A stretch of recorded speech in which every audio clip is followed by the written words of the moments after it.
किसान एकता जिंदाबाद जिंदाबाद जिंदाबाद। अंबानी की गुलामी बंद करो बंद करो बंद करो। गौ स्लैटर गुनाह नहीं है, गैर कानूनी नहीं है, खाना गैर कानूनी है। लोगों को ये मिसकंसेप्शन है कि ये किसान का लॉ है। ये जो भी जितने भी एक्ट लाए हैं ये सब इंटरलिंक करते हैं एक दूसरे को। किसानों को, अन्नदाताओं को यहाँ से ये मैसेज देते हैं कि मुल्क के किसी भी कोने में हर एक बाशिंदा आपके साथ है इस लड़ाई में। गरीब को और गरीब करो, अमीर को और अमीर करो, ताकि गरीब अपने भूख, खाना, कपड़ा, लत्ता, घर के परेशानी में उलझा रहे। अडानी अंबानी ये जसकाम को खरीदेंगे, इन्हों पर मिनट 10 रुपए 20 रुपए लगा तो भी गुलबर्ग के शहर के अवाम को भरना पड़ेगा कि ये आप तक भी पहुंचने वाली है। एक्चुअली ये जो भी कानून ये लोग ला रहे हैं, हर कॉमन मैन को इसका नुकसान होने वाला है। ये नाकारा हुकूमत है, ये निकम्मी हुकूमत है, ये बेशर्मों की हुकूमत है, ये चोरों की हुकूमत है। मैं विनती करती हूँ 26 तारीख पूरा देश भर में एक देश प्रेमी आंदोलन होती है। उस आंदोलन में हमारे युवा लोग, हमारे बच्चे, महिला, पुरुष सभी लोग इकट्ठा होकर हम रोड के ऊपर आना जरूरी है। आज किसान परेशान है, अपने बच्चे को खाना नहीं खिला सक रहा। वैसे किसानों को ये 13 साल गाय पालने के लिए, बैल पालने के लिए कह रहे हैं। गुलबर्गा यूथ फोरम यहाँ से अलन ऐलान करता है, डंके की चोट पर उस बिलों के खिलाफ है। ये जो भी जितने भी एक्ट लाए हैं ये सब इंटरलिंक करते हैं एक दूसरे को। ये ऐसे बिल पास करे हैं, ये पूरे काले बिल है। ये काले बिल लाने का मकसद मोदी गवर्नमेंट का सिर्फ एक ही है, वो काला बाजारी करना चाहते हैं। किसानों को, अन्नदाताओं को यहाँ से ये मैसेज देते हैं कि मुल्क के किसी भी कोने में हर एक बाशिंदा आपके साथ है इस लड़ाई में। जब तक आपके साथ है, जब तक ये बीजेपी गवर्नमेंट, ये नालायक निकम्मी गवर्नमेंट ये अपने जो है ना किए हुए गलती को मान नहीं लेती और ये कानूनों को वापस नहीं लेती, जब तक ये मूवमेंट चलेगा इंशाल्लाह। यूथ फोरम की जानिब से आज यहाँ पर एक दिन का प्रोटेस्ट हमारा ये रखा गया है। इंशाल्लाह हम यहाँ से ये ऐलान करते हैं, जब तक ये बीजेपी गवर्नमेंट अपने हरकतों से बाज नहीं आएगी, जब तक ये बीजेपी गवर्नमेंट अपने कानून वापस नहीं लेगी, चाहे वो किसान हो, चाहे वो गौकशी का मामला हो, चाहे वो कोई भी काला कानून हो जो संविधान के खिलाफ है, गुलबर्गा यूथ फोरम यहाँ से अलन ऐलान करता है, डंके की चोट पर उस बिलों के खिलाफ है। हम यहाँ से ये ऐलान करते हैं। कैटल स्लॉटर बिल एक ऐसा बिल है जिसमें ना सिर्फ गाय बल्कि बैल, भैंस या फिर अन्य जीव जो उनको जो है ना आप काट के खा नहीं सकते, इस तरीके की पाबंदी लगाई गई है। और अगर कोई भैंस को अगर खाना है तो वो 13 साल की होने के बाद उसको आप काट कर सकते हैं। इस तरीके का फरमान जो है ना स्टेट गवर्नमेंट ने लागू किया है। तो इससे ये होगा कि आने वाले दिनों में 40 लाख व्यापारी अपना रोज़गार खो देंगे। बहुत सारे ऐसे ना सिर्फ कुरैशी बिरादर मगर इससे जुड़े हुए बहुत सारे और भी लोग हैं, जिस तरीके के चमड़ा के कारोबारी वाले लोग हैं, ये लोग भी नुकसान में आ जाएंगे। जो छोटे मोटे किसान हैं जो गाय का दूध निकाल के अपनी ज़िंदगी बसर करते हैं, वो लोग भी किसान लोग नुकसान उठाएंगे इसका। तो हमारा ये तमाम बिलों के खिलाफ एहतजाज है। शाहीन बाग में एक दिन का जो सत्याग्रह धरना रखा गया है भारतीय जनता पार्टी के खिलाफ, जो काले खवानीन हिंदुस्तान की 140 करोड़ अवाम के ऊपर थोपा जा रहा है। हिंदुस्तान की अवाम से मैं गुजारिश करता हूँ, ये पांचों बिल किसानों के हो या गाँवकची हो या इलेक्ट्रिसिटी बिल हो, अब नया नाटक गुलबर्गा में भी शुरू हुआ है। Electrical city bill, light bill वाले जो आते हैं, डोर को राशन कार्ड, आधार कार्ड, वोटर ID कार्ड मांग रहे हैं, ये भी जसकाम प्राइवेट में जा रहा है। 5 रुपये पर मिनट बिल जो है आपका, अब आगे जाको अडानी अंबानी ये जसकाम को खरीदेंगे, इन्हों पर मिनट 10 रुपये 20 रुपए लगा तो भी गुलबर्ग के शहर के अवाम को भरना पड़ेगा। गौ स्लैटर गुनाह नहीं है, गैर कानूनी नहीं है, खाना गैर कानूनी है।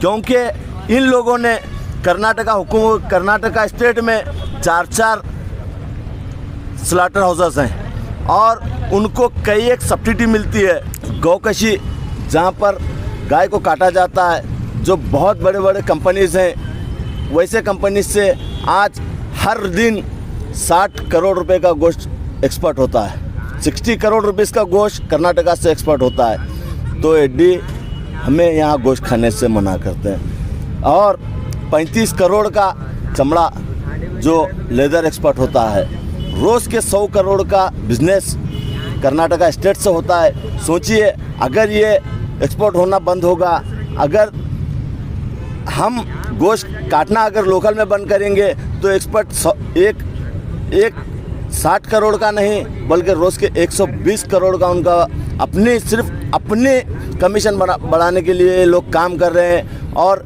अगर गौ माता, वो लोग गौ माता कहते हैं और गौ माता को जो लोग का स्लॉटर हाउसेस में काट रहे हैं वो क्या है?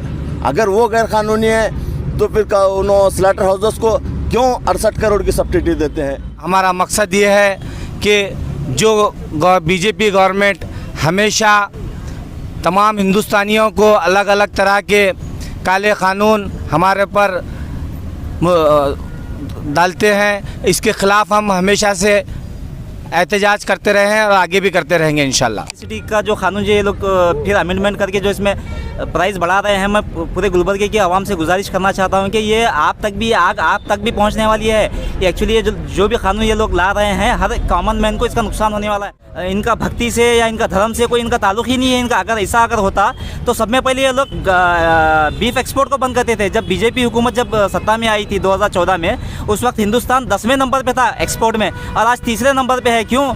यही इनकी भक्ति है, यही इनकी गौ माता से मोहब्बत है। ये लोग सिर्फ पब्लिक को बेवकूफ़ बना रहे हैं और ये लोग हुकूमत नहीं चला रहे हैं। एक्चुअली ये लोग दलाली कर रहे हैं, कॉर्पोरेट की दलाली कर रहे हैं ये लोग, हुकूमत नहीं कर रहे हैं ये लोग। आज मैं गुलबर्गा यूथ फोरम के सभी हमारे भाइयों को मैं सलाम कहती हूँ कि इस देश का दूसरी आज़ादी लड़ाई शुरू हो गई है और इस देश प्रेमी आज़ादी लड़ाई में हमारे यूथ्स लोग उनका आवाज़ बुलंद कर रहे हैं और गुलबर्गा से भी ये आवाज़ बहुत हिम्मत से आगे आ रही है।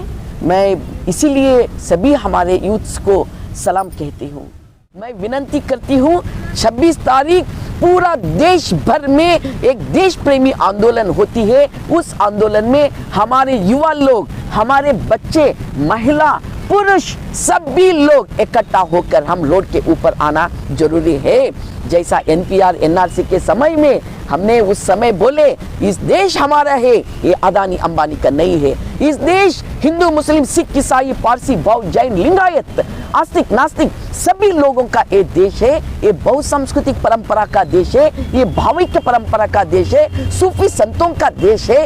इस देश में अदानी अंबानी का राज नहीं चलेगा, ये हिटलरिज्म नहीं चलेगा। कर्नाटका स्टेट में जो काउ स्लॉटर बिल लेकर आया गया, जो बताया जा रहा है कि बिल मुसलमानों के खिलाफ है, उस पर रोशनी डालने के लिए ये बिल मुसलमानों के खिलाफ नहीं, ये बिल भी किसानों के खिलाफ है, ये बिल भी पूरी आम जनता के खिलाफ है। ये बिल भी उसी तरीके से नुकसान करेगा जिस तरीके से नोटबंदी ने किया, जिस तरीके से GST ने किया, उसी तरीके से ये बिल भी जनता को परेशान करना। क्योंकि बीजेपी ईस्ट इंडिया कंपनी की उनकी रूल्स को फॉलो कर रही है। गरीब को और गरीब करो, गरीब को और गरीब करो, अमीर को और अमीर करो, ताकि गरीब अपने भूख, खाना, कपड़ा, लत्ता, घर के परेशानी में उलझा रहे, सरकार से कोई आकर सवाल ना करे। एंटी काउ स्लॉटर बिल जो किसान को गाय, बैल, भैंस बेचने नहीं देता, वो लोग 13-13 साल तक पाल कर उसे कैसा संभालेंगे? आज किसान परेशान है, अपने बच्चे को खाना नहीं खिला सक रहा। वैसे किसानों को ये 13 साल गाय पालने के लिए, बैल पालने के लिए कह रहे हैं। उसके वो बिल के खिलाफ भी हम लोग आज यहाँ पर बैठे हैं सत्याग्रह पे। तो आज सुप्रीम कोर्ट का ऑर्डर आया है कि ये तीनों बिल को सुप्रीम कोर्ट ने स्टे लगाए। कल ही सरकार को कहा था कि ये बिल पर आप स्टे लगा सकते हैं या इस बिल को सुप्रीम कोर्ट स्टे लगाए। तो आज सुप्रीम कोर्ट का ऑर्डर आया है, इस बिल को स्टे लगाया है। इसके बाद भी हमारा आज का ये जो टाइमिंग थी प्रोटेस्ट की वो तो जारी ही रहेगी। उसके बाद काउ स्लॉटर बिल के ऊपर इंशाल्लाह आने वाले दिनों में नौजवानों की तरफ से एक मीटिंग रखी जाएगी। उसके बाद इस बिल के बारे में भी इंशाल्लाह जो हमारा प्रोटेस्ट पहले जहां पर होने वाला था वहीं करके बताएंगे। लोगों को ये मिसकंसेप्शन है कि ये किसान का लॉ है, एक आम आदमी का कुछ मतलब नहीं है। यहाँ पर ये बताना चाहता हूँ कि किसान जो बोता है, जो पेरता है, जो हम लोग को खाना देता है, उसके लिए कोई मसला नहीं है। वो कभी भी अपनी ज़िंदगी आराम से गुजार सकता है।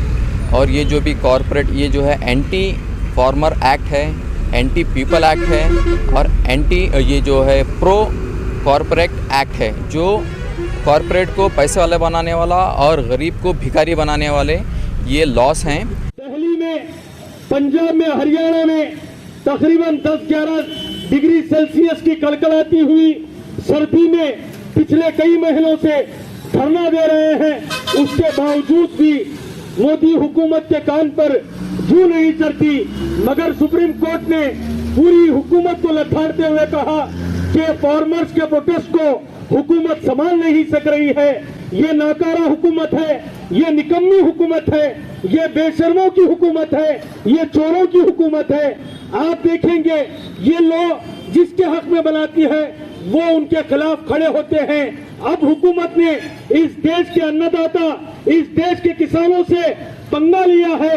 आने वाले दिनों में बताया जाएगा इस देश का जवान, इस देश का किसान, जो किसान 60 से ज्यादा किसान इस धरने में शहीद हुए हैं और नौजवान जो बेरोजगार हुए हैं, यही नौजवान और किसान इस देश के मिलकर मोदी हुकूमत को, नरेंद्र मोदी को तख्त पर बिठाए थे और यही नौजवान और किसान मिलकर आने वाले इलेक्शन में तख्ते पर लिटाएंगे। पूरी टीम को मुबारकबाद देता हूं, क्योंकि गुलबर्गा में एंटी काऊ स्लॉटर बिल का ऑर्डिनेंस चोर दरवाजे से लाने के बाद में गुलबर्गा में किसी ने आवाज़ नहीं उठाई। आज उस आवाज़ को गुलबर्गा यूथ फोरम के प्लेटफॉर्म से उठाया गया।